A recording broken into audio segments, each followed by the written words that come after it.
खुदावन की बाबरकत और मोहब्बत भरे नाम में आप सब देखने वाले नाजरीन को मेरा सलाम और गॉड ब्लेस बहावलपुर प्रोग्राम के साथ मैं हूं आपकी होस्ट महवी शहबाज। जैसा कि खुदा के जिंदा कलाम में लिखा है, खुदावन में मसरूर है और वो तेरे दिल की मुरादें पूरी करेगा। अपनी सब राहें खुदावन पर छोड़ दे और उस पर तवक्कल कर, वही सब कुछ करेगा। बेशक वीवर्स, जब हम खुदावन पर भरोसा रखते हैं और उस पर यकीन करते हैं तो खुदावन हमारे लिए सब रास्तों को हमवार कर देता है।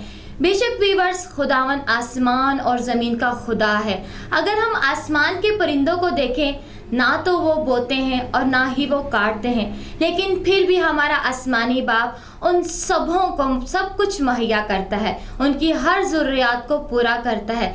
लेकिन हम तो फिर भी खुदा की छवि पर बनाए गए हैं, इसलिए ताकि हम खुदावन की इबादत करें। तो वीवर्स, आप सुबह शाम खुदावन की दुआ किया करें, इबादत में मसरूर रहें। अपना दिल, अपनी जान, अपनी रूह, अपने इरादे, अपना सब कुछ अपने खुदावन पर छोड़ दें, तो खुदावन आपके लिए सब कुछ करेगा, क्योंकि वही हमारा आसमान और ज़मीन का खुदा है। खुदावन के कलाम में लिखा है, बब्बर के बच्चे तो ज़रूरतमंद और हाजतमंद हो सकते हैं, पर मेरे तालिब कभी भी मोहताज ना होंगे। बेशक वीवर्स, जब इंसान जो बनीनो इंसान है, जिसको खुदा ने पैदा किया है, तो जो वो उस पर भरोसा रखते हैं, तो खुदावन पर तवक्कल करने वाले कभी भी किसी चीज़ के मोहताज नहीं होते हैं। तो आप भी खुदावन पर भरोसा रखें, तो खुदावन आपकी हर ज़रूरत को पूरा करेगा। तो आप जब खुदावन के मोहताज हो जाएंगे, तो आप कभी किसी इंसान के मोहताज नहीं होंगे।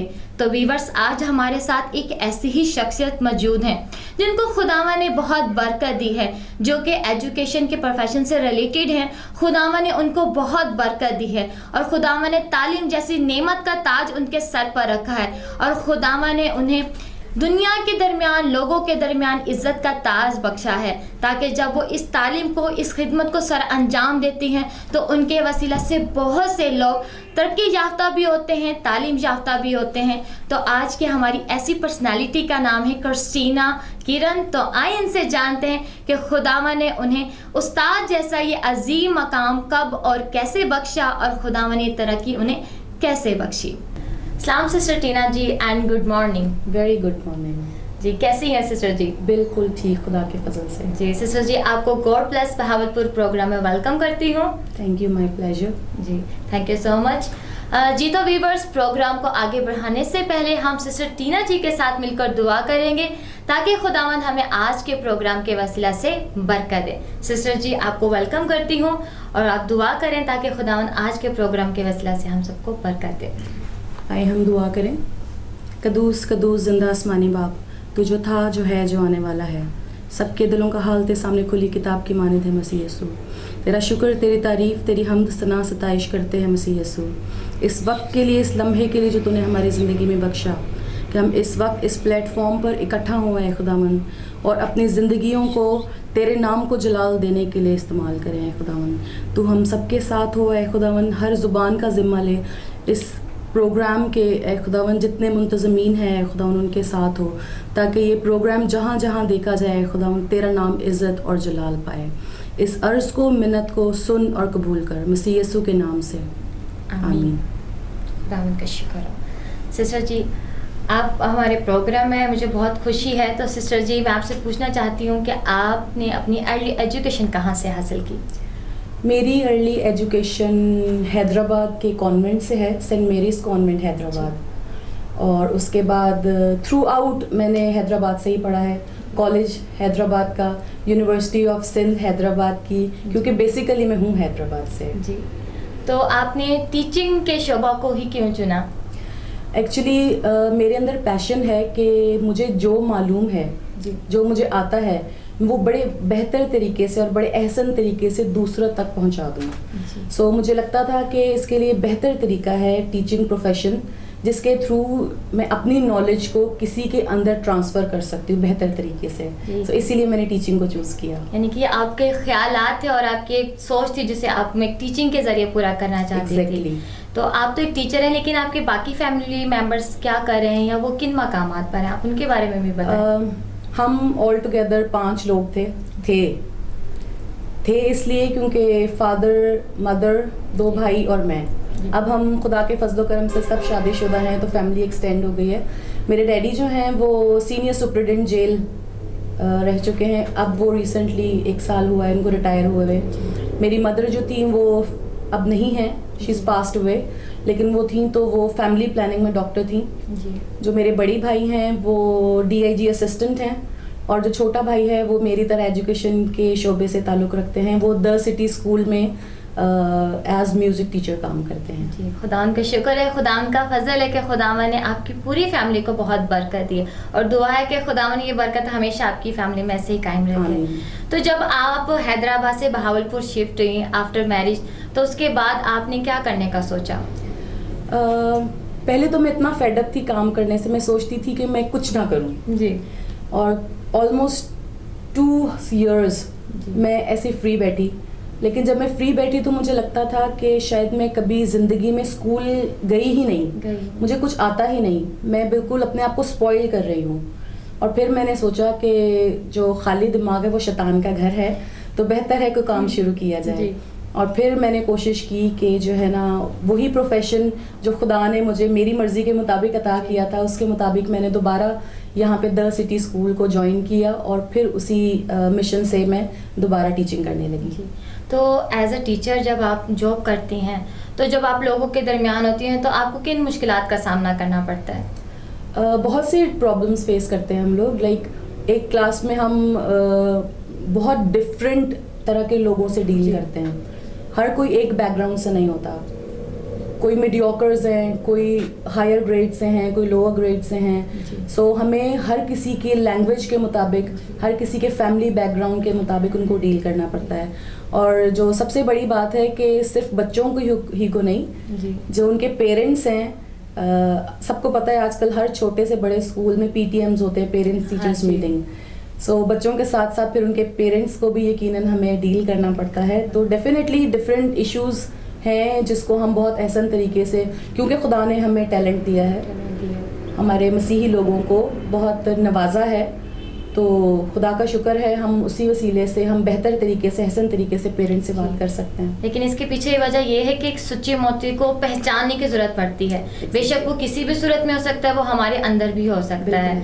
तो जब आपने टीचिंग का जो शोबा है, इसको जब आपने सेलेक्ट किया कि ये मेरी लाइफ के लिए या मेरी सक्सेस के लिए बेहतर हो सकता है, तो इसके पीछे सपोर्ट किन की थी? सपोर्ट मेरी पूरी फैमिली की जी। पहले शादी से पहले डेफिनेटली फादर, मदर, भाई सबकी सपोर्ट थी। और अब शादी के बाद मेरे हस्बैंड जो हैं वो मेरी बिगेस्ट सपोर्ट हैं जी। ठीक है ना, मैं सिर्फ प्रोफेशन के हिसाब से ही नहीं, मैं यूथ से रिलेटेड हूँ, ठीक है ना, मैं यूथ के साथ काम करती हूँ, तो मैं जितना टाइम दे सकती हूँ वो सिर्फ मेरे हस्बैंड की वजह से है। शायद उनकी सपोर्ट ना होती तो मैं अभी एक हाउसवाइफ बन के घर बैठी होती।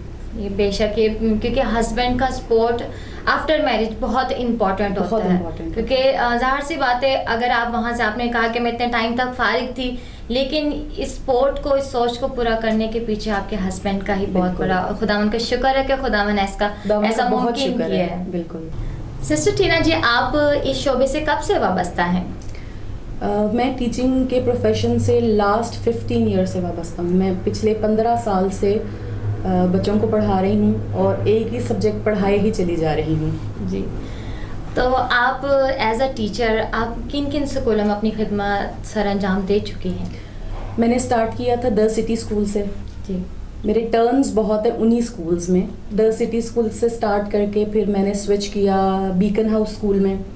बीकन हाउस स्कूल में 3 साल जॉब करने के बाद दोबारा मुझे ऑफ़र हुई तो मैं दोबारा द सिटी स्कूल आ गई। उसके बाद मेरी शादी हो गई तो रिज़ाइन करके मैं बहावलपुर आई। बहावलपुर में भी मैंने द सिटी स्कूल ज्वाइन किया। 3 साल यहाँ खिदमत के बाद मैं अब the convent Bahawalpur, Dominican convent Bahawalpur में जॉब कर रही हूँ।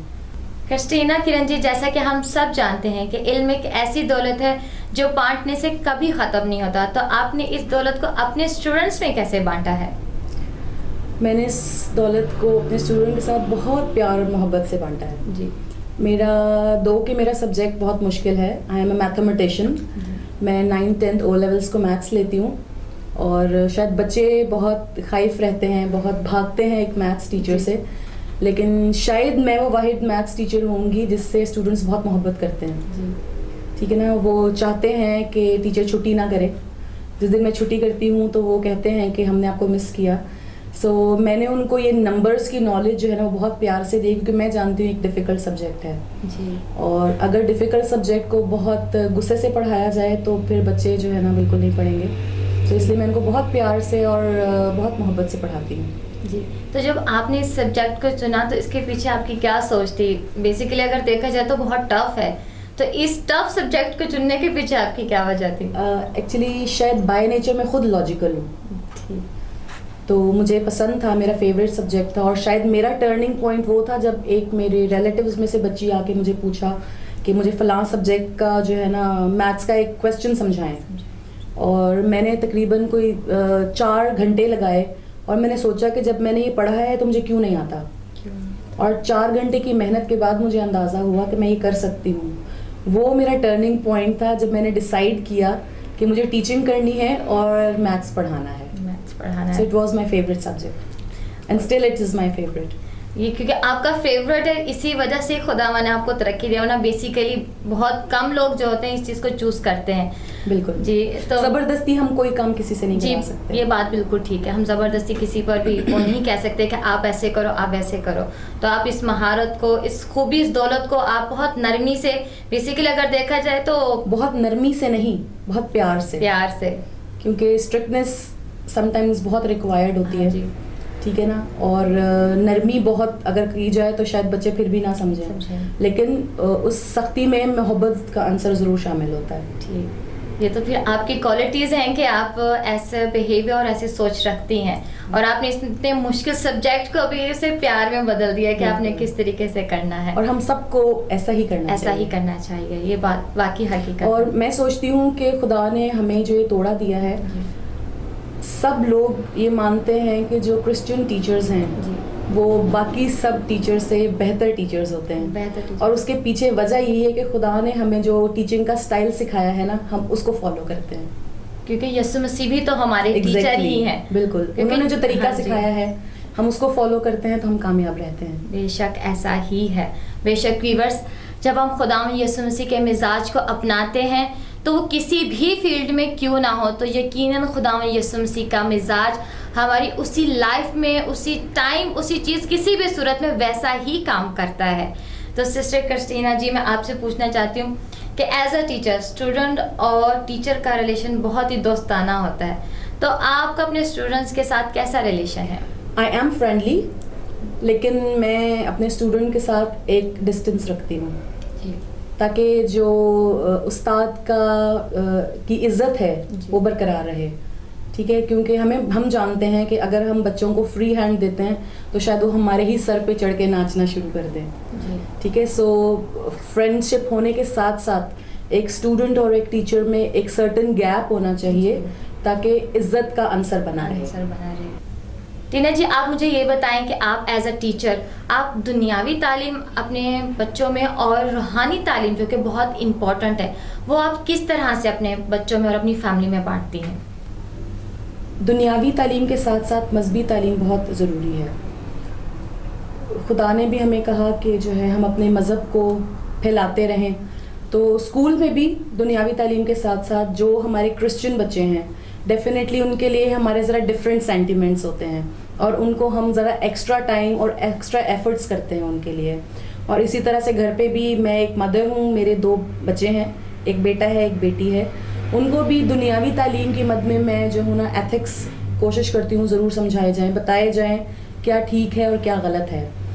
बहुत दफ़ा ऐसा होता है कि बच्चे सुनते नहीं भी हैं, लेकिन मुझे ये पता है कि एक बात अगर बार बार उनके कान में पड़ेगी तो शायद कभी ना कभी वो ज़रूर इस चीज़ को समझेंगे और मानेंगे। और जहाँ तक दुनियावी तालीम का ताल्लुक है, मैं बड़ी स्ट्रॉन्गली इस चीज़ को अपने घर पे इम्प्लीमेंट करती हूँ और अपने चर्च में भी अपने बच्चों को संडे स्कूल लेके जाती हूँ। मुझे वो वक्त याद है जब मेरा बेटा ऑलमोस्ट 5 इयर्स का था और संडे स्कूल जाना नहीं चाहता था। मम्मा आप मेरे साथ बैठें, और अगर मैं साथ बैठती थी तब भी वो चाहता था कि मैं कुछ बोलूँ ना, बस मैं बैठ के आ जाऊँ। और एक दिन ऐसा था जब वो नहीं बैठना चाहता था तो मैंने उसको संडे स्कूल से बाहर लाकर पिटाई लगाकर ठीक ठाक और वापस अंदर बिठाया। फ्रॉम दैट डे अब वो खुद खुशी से और शौक से कहता है मम्मा संडे स्कूल का टाइम है, मैं जाऊं। और सीखता है, आयतें सीखता है, गीत सीखता है। और सबसे बड़ी बात है कि जब वो पैदा हुए थे तब से लेके अब तक उनकी जो लोरियां हैं वो हमारे गीत हैं। क्रिस्टीना किरण जी, आपने अभी बताया कि आप शुरू से ही यूथ के साथ आपका काफ़ी अटैचमेंट रहा, तो आप यूथ के हवाले से क्या खिदमत सर अंजाम दे रही हैं? जब काम स्टार्ट किया तो डेफिनेटली पेरेंट्स लेके जाते थे और उनकी सपोर्ट थी। उसके बाद खुद इतने इन्वॉल्व रहे, इतने एक्साइटेड रहे यूथ के अंदर काम करने के लिए कि सबसे पहले मेरी एसोसिएशन थी PFES के साथ, Pakistan fellowship of evangelical students. ये एक बहुत बड़ी फेलोशिप है जो कि पूरे पाकिस्तान में काम कर रही है, जो कि स्टूडेंट्स में काम करती है। सो उसकी मैं हैदराबाद में प्रेसिडेंट थी और काफ़ी साल उसमें काम किया। उसके बाद जो है पूरे साउथ रीजन, पूरा जो साउथ रीजन है उसकी इलेक्टेड प्रेसिडेंट रही।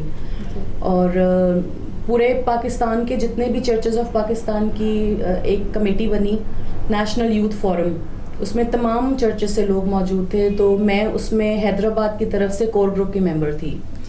सो वहाँ पे भी हमारी खिदमत जारी रही और हमने बहुत कुछ सीखा।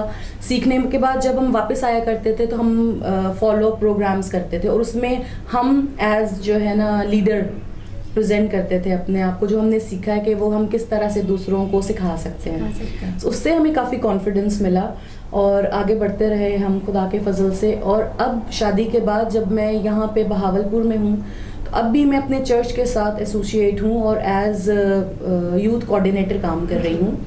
और खुदा का शुक्र है मेरी टीम में बहुत से लोग हैं, बहुत से खिदमत करने वाले हैं, जो हम सब मिल के हर चीज़ को मैनेज करते हैं और अरेंज करते हैं यूथ के साथ, नौजवानों के साथ। सो खुदा का बहुत शुक्र है कि शायद यूथ से थोड़ा सा आगे बढ़ गए हैं हम जी, लेकिन फिर भी खुदा ने हमें उस काम के लिए चुना है।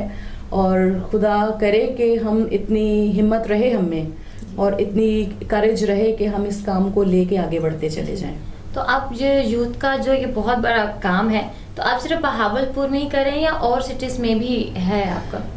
जब तक हैदराबाद में थी तो डेफिनेटली हम लोग और सिटीज़ में जाया करते थे और सिटीज़ के साथ हम जो है ना प्रोग्राम्स किया करते थे, इंटरचेंज प्रोग्राम्स। कभी कराची की जो डायसिस थी वो हमारे पास आती थी और हमारी डायसिस को विज़िट करती थी। कभी हम विद यूथ दूसरी डायसिस में जाते थे। हम क्वेटा गए जो कि कराची डायसिस का हिस्सा है, हमने वहाँ पे उनके प्रोजेक्ट्स को विज़िट किया।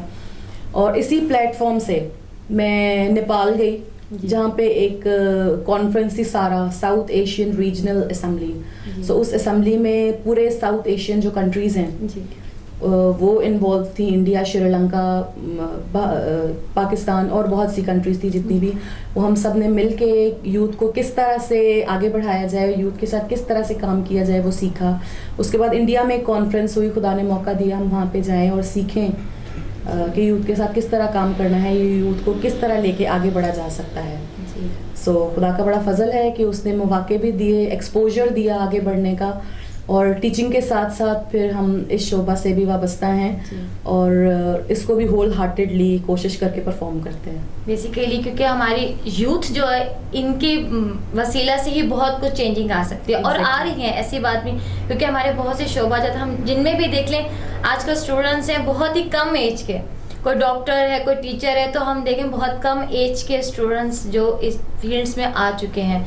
तो ये सिर्फ खुदावन का ही फजल है और ये हार्ड वर्क से आप जैसे स्टूडेंट्स और आप जैसे टीचर्स जो इस चीज़ को लीड करते हैं और उस चीज़ को बहुत सी परेशानियों को फेस करते हैं, उसके बाद ही ये सब कुछ इंसान हासिल कर सकता है। सबसे मैं सोचती हूँ मुश्किल काम है जी नौजवानों के साथ काम करना, क्योंकि नौजवानी की उम्र एक ऐसी उम्र होती है जिसमें आप बनते भी हैं और बिगड़ते भी हैं।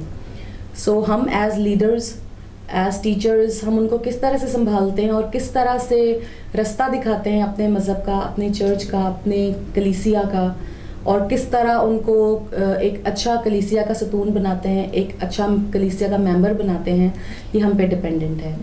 सो मेरी गुजारिश होगी व्यूअर्स से भी कि वो भी हमें दुआओं में याद रखें ताकि हम नौजवानों के लिए और बेहतर और अहसन तरीके से काम कर सकें। और हर इंसान के लिए एक रोल मॉडल होता है, तो आप भी ऐसे एक पर्सनालिटी हैं और ऐसे बहुत से स्टूडेंट्स होंगे जिनके लिए आप एक रोल मॉडल हैं। सिस्टर टीना जी, जैसे कि अभी आपने बताया कि आपने बहुत सी कंट्रीज़ में विज़िट भी किया है, आप मसीहत में भी हैं और आप अपने बच्चों में भी उन्हें संडे स्कूल लेकर जाती हैं और मसीही ज़बूर और गीत शेयर भी करती हैं, आप खुद भी सुनती भी हैं और गाती भी हैं। तो आप आइज़िक टीवी तो देखती ही होंगी। बिल्कुल देखते हैं। तो आप ज़बूर और गीत भी सुनती होंगी। बहुत शौक से। तो आपका फेवरेट ज़बूर और गीत कौन सा है?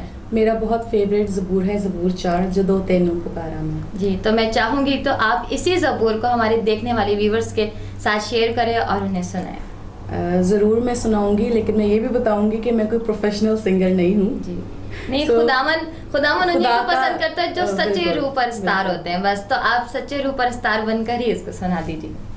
1 2 3 जदों तैनू पुकारा मैं, तू सुन सचे आई दे रब्बा, मेरा दुख दूर कीता तू, दुआ सुन रहम भी फरमा, तुसी लोको मेरी इज्जत करोगे ख्वार कदती कर, तुसी लोको मेरी इज्जत करोगे ख्वार कदती कर, रखोगे झूठ नू प्यारा, चलोगे झूठ दीरा पर, रखोगे झूठ नू प्यारा, चलोगे झूठ दीरा पर, जदों तैनू पुकारा मैं, तू सुन सचे आई दे रब्बा। आमीन। बेशक व्यूअर्स, ऐसा ही है, हमारा खुदा सच्चा खुदा है। जब हम खुदावन से सच्चे दिल से दुआ करते हैं, सच्चे परस्तार बन जाते हैं, रूह से और सच्चाई से गाते हैं, तो हमारी आवाज़ आलम बाला तक पहुंचती है और खुदावन हमारी फरियाद को सुनता है, क्योंकि खुदा हमारा खुदा दिल और गुर्दों का जानने वाला खुदा है। तो सच्चे परस्तार बन जाएं और खुदावन में बढ़ते रहें। सिस्टर जी, आपने बहुत अच्छा ज़बूर गाया। खुदावन इस ज़बूर के वसीला से आपको और आपके घराने को बरकत दे। आमीन। क्रिस्टीना किरण जी, जैसा कि आप एक टीचर हैं, तो आप हमारे देखने वाले पेरेंट्स को, बच्चों को और हमारी यूथ को तालीम के हवाले से क्या पैगाम देना चाहेंगी? तालीम एक बहुत कीमती जेवर है, और आपने पहले जिक्र किया कि एक चीज़ वाहिद ऐसी चीज़ है जो कि ना चोरी हो सकती है, और जिसको जितना बढ़ाया जाए वो मल्टीप्लाई होती रहती है। सो मैं वालिदैन से गुजारिश करूँगी कि इसकी अहमियत को समझें और अपने बच्चों को स्कूल्स तक लेके जाएं, ताकि वो अपनी उम्र के हिसाब से और स्लोली ग्रेजुअली जैसे वो बढ़ते हैं अपनी उम्र के हिसाब से तालीम ज़रूर हासिल करें, क्योंकि तालीम के बगैर कुछ भी नहीं है। आजकल कंपटीशन इतना ज़्यादा है सिस्टर कि हम जितनी भी डिग्रीज़ ले लें, हमें ऐसा लगता है कि हमने कुछ नहीं किया। सो कम से कम मैं नसीहत करूँगी कि अपने बच्चों को इतनी तालीम ज़रूर हासिल करवाएं कि अपना नाम, अपने वालिदैन का नाम जानना समझना सीखें वो, और किसी भी मुश्किल हालात में वो जाते हैं तो एटलीस्ट उनको ये पता हो हमारी आइडेंटिटी क्या है, हम कौन हैं और हमें कहाँ जाना है। और जहाँ तक यूथ का ताल्लुक है, उसके लिए मेरा एक ही मैसेज है। आजकल चर्चेस यूथ से खाली हो रहे हैं। मेरा मैसेज उनके लिए ये होगा कि खुदा ने जो तोड़ा उनकी ज़िंदगी में रखा है उसको अपने चर्च के लिए ज़रूर इस्तेमाल करें। अगर आप अच्छा गा सकते हैं, अच्छा बजा सकते हैं, अच्छा पढ़ सकते हैं, अच्छा लिख सकते हैं, किसी भी तरह से आप खिदमत कर सके, जो तोड़ा खुदा ने आपकी ज़िंदगी में रखा है उस तोड़े को खुदा के घर में लाएं, ताकि खुदा का नाम इज़्ज़त और जलाल पाए और खुदा आपको मज़ीद बरकतों से नवाजे। बेशक सिस्टर जी, ऐसा ही है, लेकिन इन सब बातों के पीछे है एक पहचान। जब तक हमें कोई पहचान करवाने वाला नहीं होगा तो हम नहीं जान पाएंगे।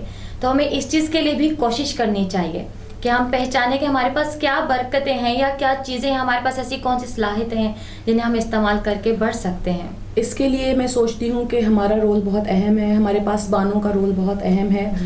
और मैं देखती हूँ आइज़िक टीवी को हम किसी तौर नहीं भूल सकते कि आइज़िक टीवी एक ऐसा प्लेटफॉर्म है जो कि हमें और हमारे नौजवानों को, हमारे बच्चों को ये समझने सीखने में मदद करता है कि उनके अंदर क्या टैलेंट है। मैं देखती हूँ आइज़िक टीवी में डिफरेंट प्रोग्राम्स में छोटे छोटे बच्चे जो कि शायद ठीक से बोल नहीं सकते, लेकिन जितना वो परफॉर्म कर सकते हैं आइज़िक टीवी उनको दुनिया के सामने लाता है। वो दिखाता है कि हमारे बच्चों में कितना टैलेंट है, और शायद वही उनकी ज़िंदगी के लिए टर्निंग पॉइंट हो सकता है, और वहीं से इंकरेजमेंट हासिल करके वो शायद आगे बढ़ के बहुत बड़े सिंगर्स बन सकते हैं। डिफरेंट मौक़ों पे छोटी छोटी स्पीचेस मैंने देखी हैं आइज़िक टीवी पे छोटे छोटे बच्चों की। सो मेरे ख्याल से ये एक ऐसा प्लेटफॉर्म है जो कि अब पूरे मुल्क बल्कि आउट ऑफ कंट्री भी देखा जाता है। सो हमारा पैगाम, हमारा मैसेज हर घर से जो है वो दुनिया में जाता है, और मेरे ख्याल से ये एक बेस्ट प्लेटफॉर्म है। और अप्रिसिएशन के साथ साथ मेरे ख्याल से अगर हम इनके ओनर्स को याद ना करें तो ठीक नहीं होगा। मैं तो आपसे मैं यही पूछना चाहती थी कि आइज़िक टीवी की जो खिदमत है, बेसिकली आप अपने बहुत कुछ बता दिया है, लेकिन अभी भी बहुत कुछ है जो आप बता सकती हैं कि जो पास्टर अनवर फजल साहब जी के वसीला से पूरी हो चुकी है, तो आप मज़ीद इनके बारे में क्या कहेंगे? मेरे ख्याल से ये रोया है जो कि उनके वसीला से लोगों तक पहुंची है। ठीक है, जितना कहा जाए कम है, शायद 2 घंटे 4 घंटे ये प्रोग्राम बहुत छोटा पड़ेगा। सिर्फ एक चीज़ है कि खुदा उनको अपने इज़्ज़त और जलाल के लिए इस्तेमाल जितना करे वो कम है, और खुदा ने उनको, जो मैं सोचती हूँ एक क्वालिटी उनमें है, खुदा ने उनको जो दी है वो है शिफा की। ठीक है ना। सो हम सब उनके लिए दुआ गो हैं कि खुदा उनको इस नेमत के वसीले से और इस्तेमाल करे, और हम जैसे बहुत से लोग उससे फैज़याब हों। सबसे बड़ी बात यही है, और सब इंसान में क्वालिटीज़ होती हैं, लेकिन शैतान ने क्योंकि खुदा के साथ वफ़ादारी नहीं की थी, लूसीफर ने खुदा को धोखा दिया था। पर जो इंसान खुदा के साथ वफ़ादारी करता है, खुदा उसी को ही पसंद करता है। और ये क्वालिटी पास्टर अनवर फजल साहब जी के अंदर तो मौजूद है ही है, क्योंकि इसी वजह से खुदावा ने बहुत बरकत दिया, और बाकी उन सब लोगों को भी ये चीज़ नेमत और बरकत मिल सकती है जिनके अंदर वफादारी है। फॉलोअर्स की बात है जी। जैसे हम खुदा के टीचिंग्स को फॉलो करते हैं, ठीक है, ऐसे ही हम उनको खुदा तो नहीं कहेंगे जी, लेकिन क्योंकि खुदा ने उनको बहुत क्वालिटीज़ दी हैं, जैसे टीचर्स रोल मॉडल होते हैं, ऐसे वो बहुत सौ के लिए रोल मॉडल हैं। ठीक है। और एक और चीज़ की तारीफ़ जो मैं करना चाहूँगी कि मैंने जो प्रोग्राम्स डिफरेंट में ऑब्ज़र्व किया है कि किसी डिनोमिनेशन की कोई कैद नहीं है जी। हर डिनोमिनेशन से, हर लैंग्वेज से, हर एज ग्रुप से वो लोगों को मौका देते हैं कि वो अपने तोड़े को, अपने टैलेंट को आएँ और लोगों के सामने लाएं और शो करें। तो मेरे ख्याल से शायद कभी हम भी वसीला बने कि लोग, बल्कि वसीला हम बन चुके हैं जी।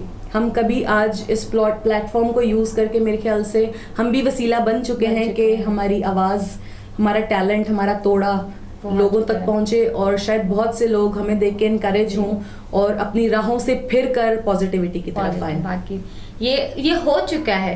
अब खुदावन का शुक्र है कि बहुत ऐसे टर्निंग पॉइंट्स आ चुके हैं इंसान की ज़िंदगी में, और लोगों की ज़िंदगियां बदल चुकी हैं। और व्यूअर्स, वक्त भी यही है कि आप सब भी अपनी ज़िंदगियों को बदलें। जहाँ पर भी हैं, देखें कि आपके पास जो बरकतें हैं, जो तोड़े हैं, उन्हें देखें कि वो किस तरह से इस्तेमाल हो सकते हैं, तो आप उनको इस्तेमाल करें और उन्हीं जगहों पर वापस आएँ, ताकि खुदावन आपको और आपके घरानों को बरकत दे, ताकि खुदा आपके घरानों को भी बरकत दे और आपके वसीले से बहुत सी ज़िंदगियों को भी बरकत मिले।